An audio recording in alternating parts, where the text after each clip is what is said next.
ये तस्वीर देख रहे हैं आप, ये तस्वीर है एक सरदार जी की। सरदार जी ट्रक चालक हैं।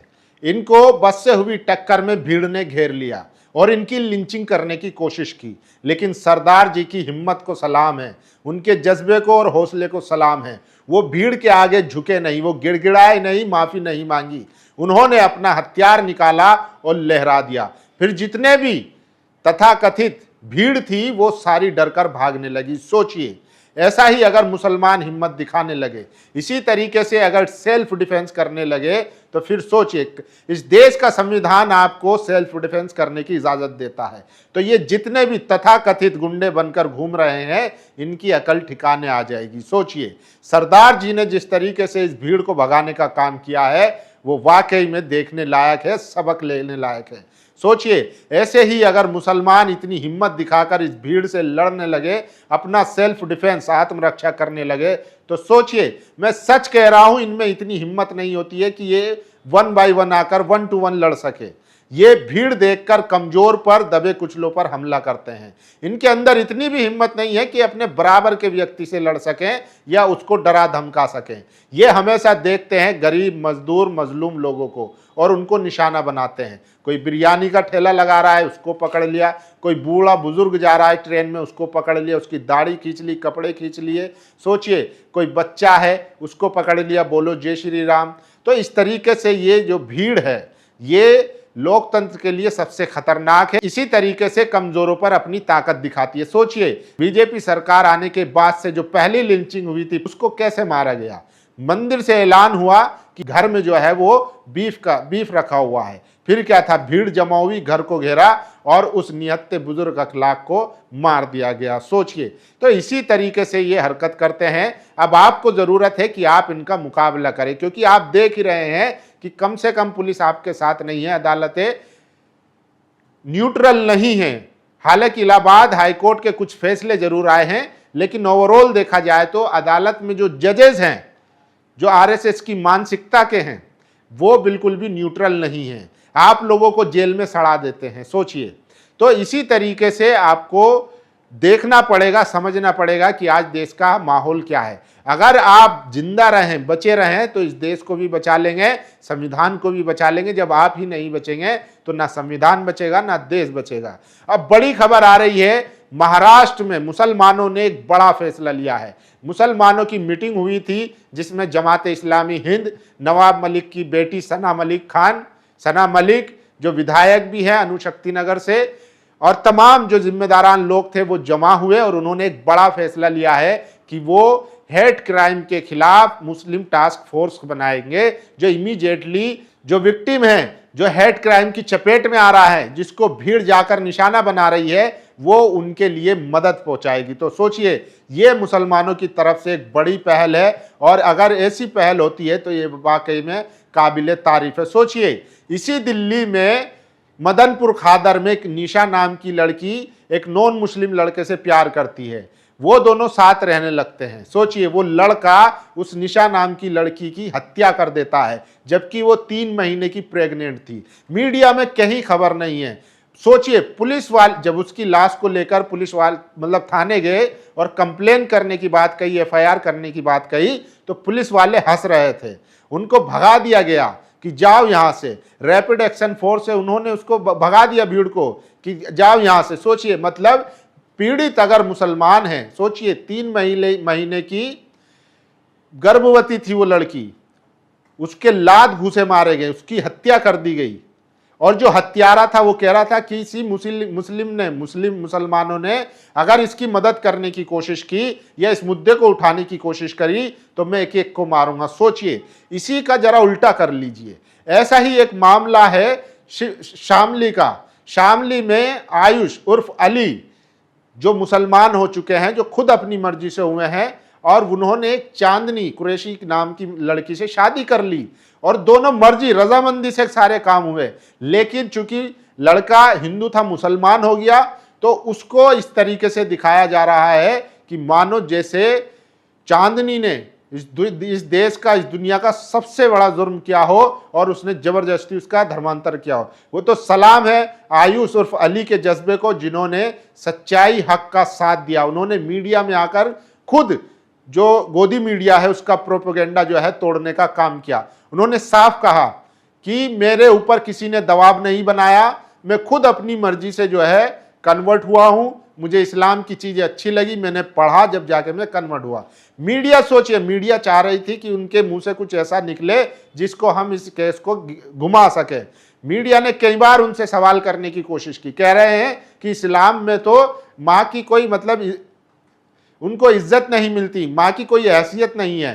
तो अली जो जवाब देते हैं तो वो सुनने लायक है। सोचिए, अली कहते हैं, कौन कह रहा है, इस्लाम में तो माँ की सबसे ज्यादा इज्जत है, माँ के पैरों के तले जन्नत बताई गई है, आप कैसी बात कर रहे हैं। फिर कहने लगे कि आपको प्रॉपर्टी में हिस्सा नहीं मिलेगा। कहने लगे आप मुझे प्रॉपर्टी के लिए लालची समझते हो क्या? मैंने इस्लाम प्रॉपर्टी के लालच में नहीं खरीदा, नहीं कबूल किया। मैं तो चाहता हूं आप अपनी दौलत शोहरत सब रख लो, मुझे नहीं चाहिए, मेरे नसीब में जितना है मुझे उतना मिलकर रहेगा।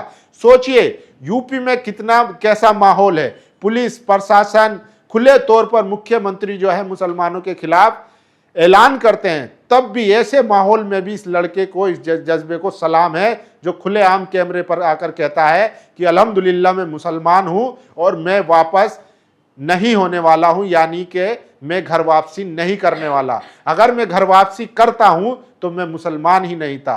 ये सोचिए, मतलब इतना क्लियर मैसेज और इतना क्लियर उसके दिमाग में थॉट है कि उसको क्या करना है क्या नहीं करना है। लेकिन अब बात करते हैं उन खबरों की जो इस देश को बर्बाद कर रही है, जो इस देश को पीछे ले जा रही है और समाज में बंटवारे का काम कर रही है। ऐसी ही कुछ खबरें मैं आपको बता देता हूं कि आज देखिए हालात क्या हो चुके हैं।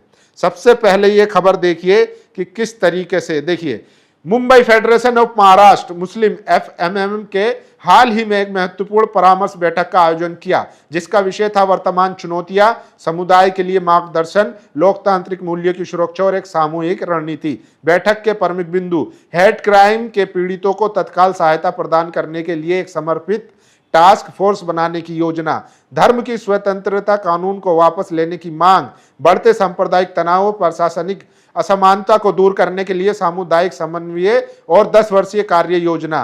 तो ये मुसलमानों की एक बड़ी बैठक हुई है जिसमें तमाम जो उलमा थे वो मौजूद थे, जमात इस्लामी और कई जमातें थी, और अबू आसिम आजमी भी थे, और इसके अलावा सना मलिक जो है नवाब मलिक की बेटी वो भी मौजूद रही थी।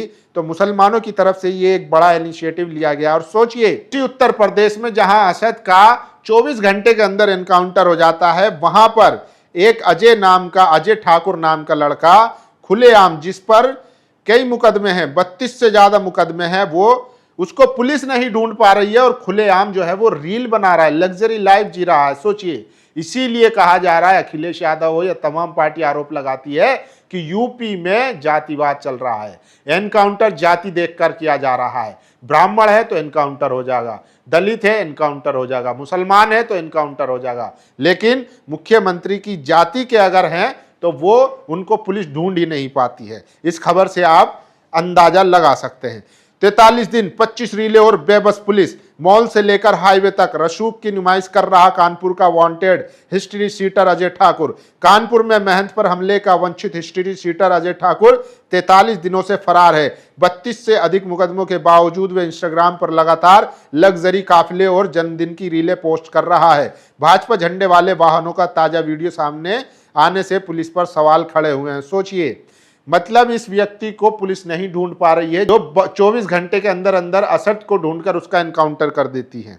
तो ये सबसे बड़ी खबर है कि आज किस तरीके से, और देखिए इसे कहते हैं बैरल, बोलिए एक बार, बीच के भाग को गार्ड बोलते हैं, पिछले भाग को बल बोलते हैं। महाराष्ट्र के नागरधन नागपुर में 3 से 7 जून हिंदूवादी दल के शौर्य प्रशिक्षण शिविर में एक हिंदूवादी सिख द्वारा बच्चों को हथियारों के पुर्जों और उनके काम करने के तरीकों के बारे में सिखाया जा रहा है। सोचिए, जरा जरा से बच्चों को हथियार चलाने सिखाए जा रहे हैं RSS की शाखा में। ये किस लिए हो रहा है, ये भी सबसे बड़ा सवाल है।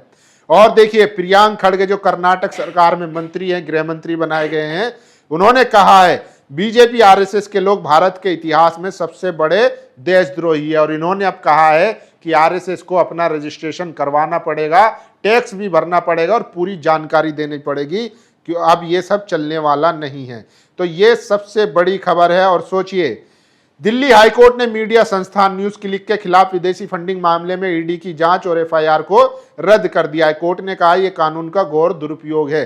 सोचिए, न्यूज क्लिक को इसी मीडिया ने किस तरीके से चलाया था कि चाइना से फंडिंग हो रही है, पाकिस्तान से फंडिंग हो रही है, देश विरोधी कंटेंट चलाता है। अब उसी न्यूज क्लिक पर जो है एफआईआर रद्द कर दी है। तो ईडी हो या कुछ भी हो, ये देखिए, फरूख नगर गुरुग्राम में बस ट्रक की टक्कर के बाद सरदार जी की लिंचिंग की कोशिश। सरदार जी ने अपने बचाव में तलवार लहराते हुए सारे डरपोक भाग खड़े हुए। इस घटना में मुस्लिम समाज के लिए बहुत बड़ी सीख है, अपना बचाव करना चाहिए। सोचिए, इस देश का संविधान भी अपनी आत्मरक्षा करने की अनुमति देता है और वो आपका हक है, अधिकार है। तो सोचिए, अब आपको समझना पड़ेगा।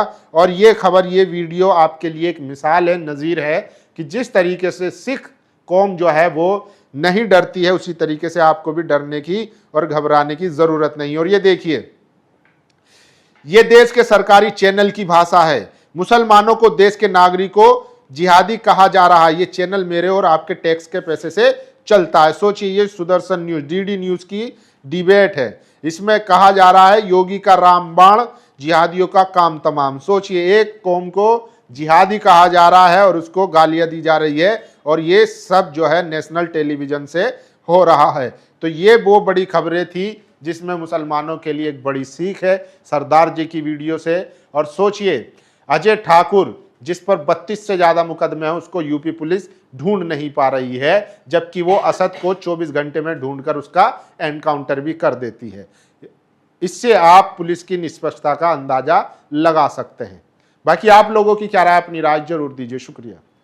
नेशनल दस्तक की आपसे गुजारिश है कि अगर इसको बचाना चाहते हैं तो नेशनल दस्तक को सब्सक्राइब करने के लिए रेड कलर के सब्सक्राइब बटन को दबाएं, फिर बेल आइकन की घंटी दबाएं। नेशनल दस्तक को बचाने के लिए बहुत जरूरी है कि हर खबर को शेयर करें, लाइक करें, कमेंट जरूर करें।